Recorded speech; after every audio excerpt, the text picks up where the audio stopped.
Good Monday morning. Thanks for joining us on KARE 11 News Now. I'm Michelle Beck. Right now, the southern half of the state is under a flood watch. Heavy rain overnight causing roads to flood in Austin, Minnesota. That's about 2 hours south of the cities. Police say this has now receded.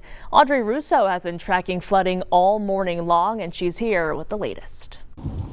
Yeah, we are starting to catch some of that rain this morning. I'm going to flip things around so you can get a closer look. We got the windshield wipers going, keeping an eye out for flooding on the roadways, as that's where we're seeing the most impact from this weekend's rain leading into this morning.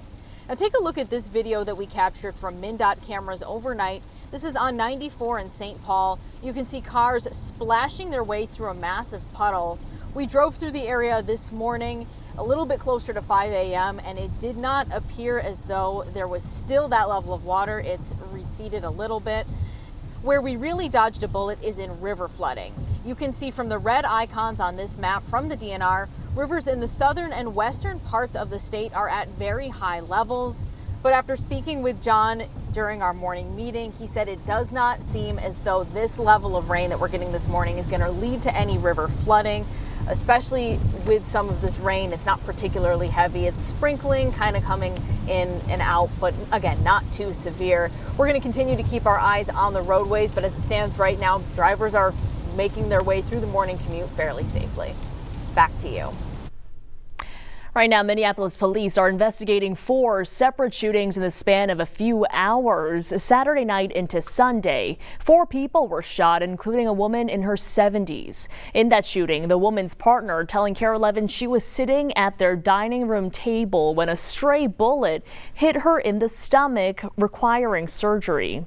Police say it might have been someone driving by. Here's a map of where the shootings happened. All 4 victims are expected to be okay. MPD doesn't believe the shootings are connected.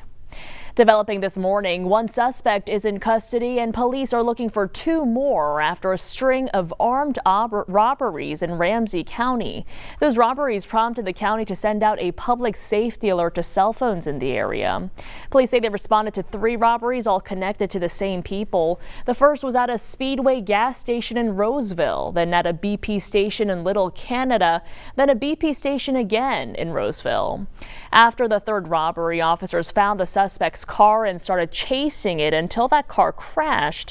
Police arrested 1 of the suspects. The other 2 ran from the scene. Anyone with information is asked to call police. A look from the White House this morning, where today President Trump will meet with Ukrainian President Volodymyr Zelensky. Trump is pushing for peace between Ukraine and Russia, trying to end the 3-year war in Ukraine. Zelensky hoping for a better outcome than his last Oval Office visit. This time he'll be joined by other European leaders. Alice Barr is in Washington with details.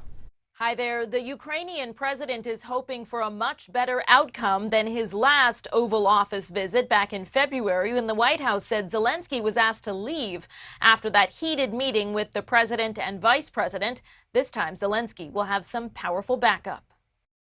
Today, the next step in the push for peace, with President Trump hosting Ukrainian President Volodymyr Zelensky at the White House, along with several European leaders signaling their support for Ukraine's interests and future security in any peace deal with Russia. President Trump posting overnight, "Never had so many European leaders at one time. My great honor to host them," while Zelensky cautioned against past moves giving up Ukrainian territory, which he said Putin simply used as a springboard for a new attack. Russian President Vladimir Putin, fresh off his Friday summit in Alaska with President Trump, is demanding to keep the roughly 20% of Ukraine that Russia now occupies. Secretary of State Marco Rubio saying the U.S. is not pressing for that. If there's going to be a peace deal, it's not going to look like that. While defending the Trump administration's push for a broader peace deal over the ceasefire Ukraine and Europe want first, but Russia denied. President Trump had said there would be severe consequences if Putin said no. Secretary Rubio now saying imposing more sanctions imperils negotiations. The minute he takes those steps, all talk stop. Democrats slamming the administration's approach and Putin's red carpet treatment in Alaska. And so Putin walks away with his photo op with zero commitments made and zero consequences. What a great day for Russia. Special Envoy Steve Witkoff saying Russia did agree to strengthened security guarantees for Ukraine, noting there are plenty of details to discuss when Ukraine gets its seat at the table today. President Trump also posted overnight that Zelensky could end the war almost immediately, seeming to put the onus on Ukraine while appearing to refer to more of Putin's demands to stop the Russian assault.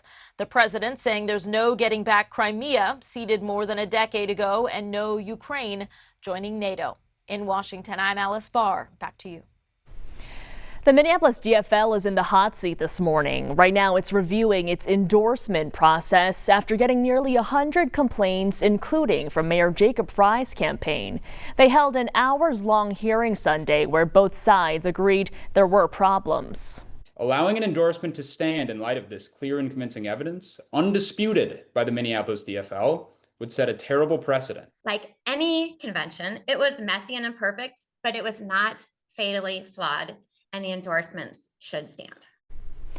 One challenge included issues like voting by raising badges instead of writing things down. Mayor Frey placed second in the convention to State Senator Omar Fateh. The committee should decide next steps later this week. We're in day 3 of mass cancellations for Air Canada after thousands of its unionized flight attendants walked off the job. Those workers striking for better pay and scheduling. The government ordered the attendants to get back to work by Sunday afternoon, citing the airline's importance to the Canadian economy. But those plans were delayed after the striking workers defied the order, forcing hundreds of other flights to be canceled. It left an estimated 100,000 travelers stranded. The airline says it will offer refunds and credits or rebook passengers on other carriers and hopes to get flights back off the ground by tonight. So far, Air Canada flights in and out of MSP are not impacted. Happening today, mHealth Fairview is expanding a program to help kids with their mental health just as they prepare for back to school. The Edina location will see its first patients today, opening up mental health care access to teens in the west suburbs. Outpatient treatment programs will help patients with anxiety, depression, and other serious challenges. They'll avoid a hospital stay, but they'll get more care than what they might get from a primary care doctor or therapist. mHealth Fairview cites a pervasive drive toward perfectionism, fueling academic and social pressures. The roughly month-long treatment is meant for patients in that critical age between 14 and 18 years old. That loss of the developmental trajectory of becoming who you're supposed to be, of reaching adulthood, of becoming independent, of knowing who you are, of feeling confident in yourself. I think what's so distressing is that when you have severe untreated mental health symptoms, all of that gets derailed. And it's a tragedy because you can still catch up, but why delay? Why lose those crucial years? Now, if this program sounds like something your family is interested in, you can call this number right here to see if it's a good fit. That's 612-273-9163. The first weekend of the Minnesota Renaissance Festival is in the books, and we have a good update to share about the area destroyed in a fire earlier this year. 12 storefronts were impacted back in April. Organizers tell us those booths have been rebuilt and will open next week. Despite the weather, thousands of people showed up in costume enjoying the muddy grounds. The festival is open every Saturday and Sunday through the end of September. Plus, over the weekend, it was an international celebration right here in Golden Valley. The city transformed its farmers market Sunday to host its annual International Day, and Raya Katene takes us there for the sounds and tastes of the cultural celebration. From global flavors to traditional dancing and music, the market in the Valley Farmers Market has transformed into an international stage. Performances from Sri Lankan dancers, singers from Uzbekistan, artists from Finland, Peru, and beyond. International Day at this farmers market is bringing a taste of the world's cultures to Golden Valley. People around the world are the same. I mean, their cultures are different and they're fascinating, but we don't know enough about them. Inspired by her and her husband's own international travels, we spent our honeymoon taking 250 people to Scandinavia.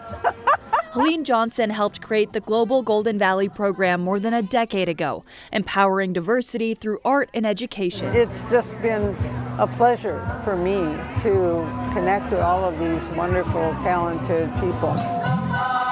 I know that some of the people who perform actually go to the market too. The market, featuring about 50 different vendors, is another opportunity for connection. It's quite amazing. Miriam Howe is the owner of Beauty by Miriam Skincare. My favorite part of being at the market is educating individuals on hair and skincare. People in Golden Valley are wonderful.